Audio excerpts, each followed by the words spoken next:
Okay, we got two more gentlemen here. If you could introduce yourself and tell the people watching your full name, where you're from, how long you've served. I'm Specialist Tristan Rainey. I'm from Fort Collins, Colorado, and I've been in the Army for 2.5 years. Specialist Dawson David from Tipton, Georgia. He's serving for 2.5 years. Okay, and what do you do here? I'm a Bradley mechanic. Help fix vehicles. Keep the soldiers safe when they go out and set. That's my main job. Okay, and this is obviously your first deployment, right? Yes, sir. Okay. What is your experience here in terms of since you've gotten here? You're probably working mostly here, right? So you don't really get out much? Right, sir. But you got to deal with the heat, right? Yeah, it's pretty hot, but we get used to it after a while. Sure.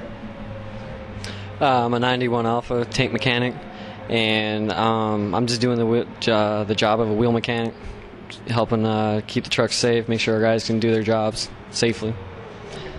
And do you all get care packages from home? Any organizations send you care packages, or mostly family? I've had a few organizations from back home send me care packages, and I've had a lot of my family members send packages also. What do they mean to you when you get them? It actually makes my day because it's some stuff that I can't get here, and it just brightens my day up.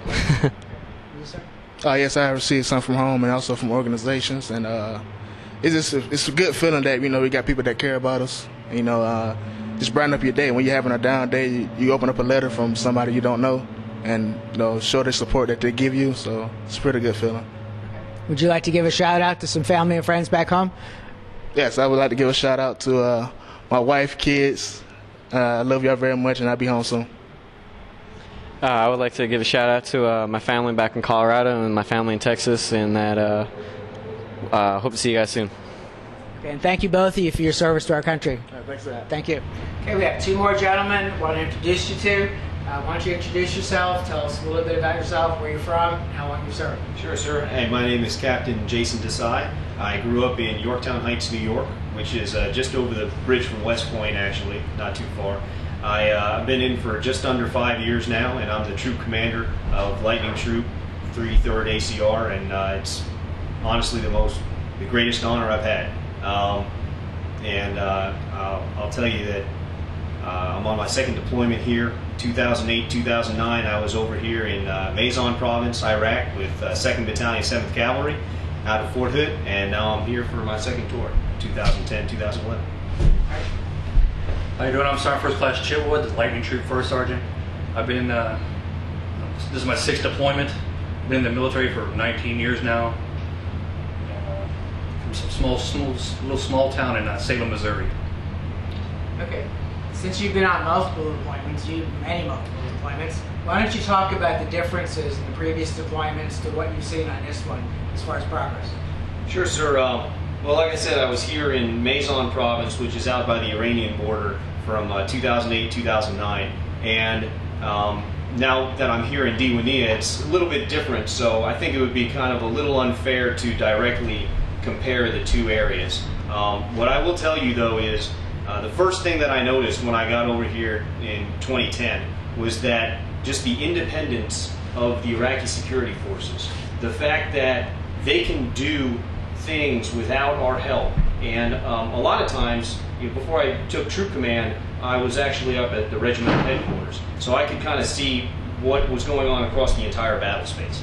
And what was most amazing to me is we would have an event, an IED, a rocket launch, even if it was just a simple civil matter, and before we could even get there to respond with our response capabilities, the Iraqis were already there. They had already looked at the crime scene. They had their own EOD explosive experts out there collecting evidence, and this was just a marked improvement from 2008, 2009, where we literally had to do everything ourselves. We had to go out and look at the crime scene. We had to provide them with the evidence. We had to provide them with the forensic capabilities. And just overall, I think this shows the progress that's being made. And this is a combination, I think, of two things. I think, number one, of the effort that's been put in by specialists from the United States to come over here, and not necessarily from the military side, but from the civilian side, from the civilian police trainer side, and then also from the forensic laboratory capability side. to train those guys, and then also from the efforts of the Iraqis themselves, who realize that we're starting to draw down. There's going to come a time when we're not here anymore, and they have to start standing on their own. And I think you've seen that here. Are they perfect? Absolutely not. But nobody's perfect. And I'll tell you that just in 2 years, the strides that I've seen have absolutely amazed me, day and night. Great. Kind of going along with what the commander said, I've seen quite a few different deployments. And this is the first time I've been on a deployment where everything's by, with, and through the Iraqi security forces. And they've come a long way since we've been here. We've been providing training for them. And basically everything is handled by them now. We're transitioning over to their Iraqi security forces. Everything's handled through them. Talk about your troops. You're both in command. Talk about your troops and the great job they're doing. My troops are absolutely amazing. I'm sure every commander in the Army says that. But I'll tell you that every day these guys go out and they work harder than any other American out there. I'm telling you, they run so hard. They go out there hours before the mission to prep their vehicles, to get everything right, to get everything straight. They go out there, they operate for sometimes 8 to 9, 10 hours at a time in the sweltering heat, which I think is about 118 today, if I read the temperature correctly. And then they come back, they have to reset all their equipment, they have to do paperwork, they have to do whatever training events they have, and then they finally get to go to sleep and they get up the next day and do it all over again.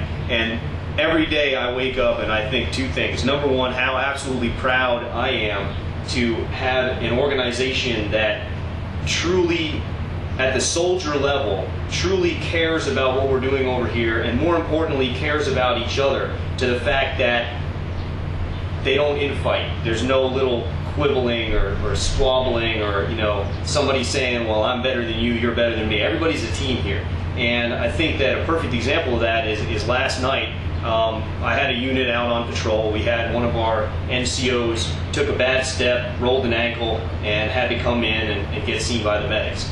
20 minutes later, I had a guy who was racked out, sleeping, from another platoon, an NCO, who was up, put on his gear, got his equipment, ran out to that truck, and took charge of that truck so that patrol could go back out. And then he got up this morning and did his normally scheduled patrol with his actual platoon.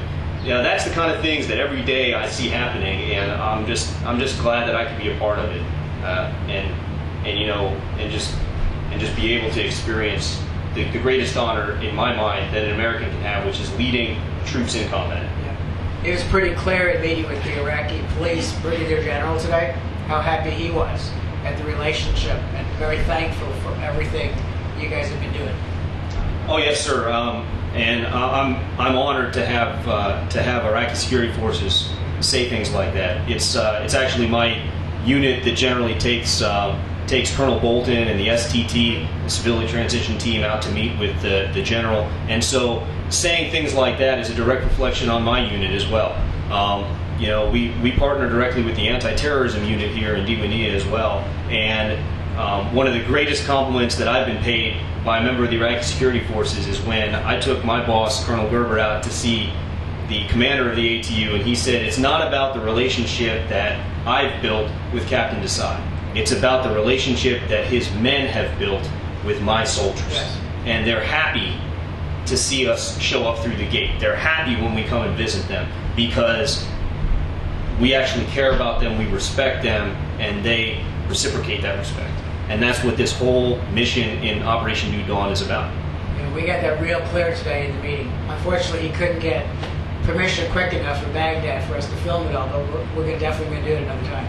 I think that would be a perfect example, and I think when you guys go out on our mission tonight, you'll get a chance to see some of that at the grassroots level, some of the things that our troop is doing to really help those guys out on the checkpoints, those non-commissioned officers from the Iraqi security forces, those individual police officers that are on the street manning a checkpoint, sometimes 24 hours at a time, sleeping in a shack, and just really helping them understand why they're doing what they're doing.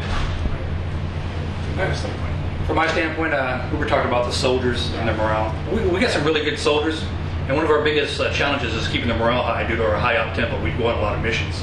And we couldn't have done that without the outstanding MWR facilities we have here, the great leaders we have in this troop, and our family readiness group that we have back home supporting us. What about care packages? I've asked everybody about that. I know there's a lot of people working really hard at home, and it's important for them to know how important it is to continue. Now, the support, the care packages that the soldiers receive, that's like Christmas to them. They really enjoy getting those care packages, and they use every bit of everything that's in those care packages, and they really appreciate those. And we want to thank you for that.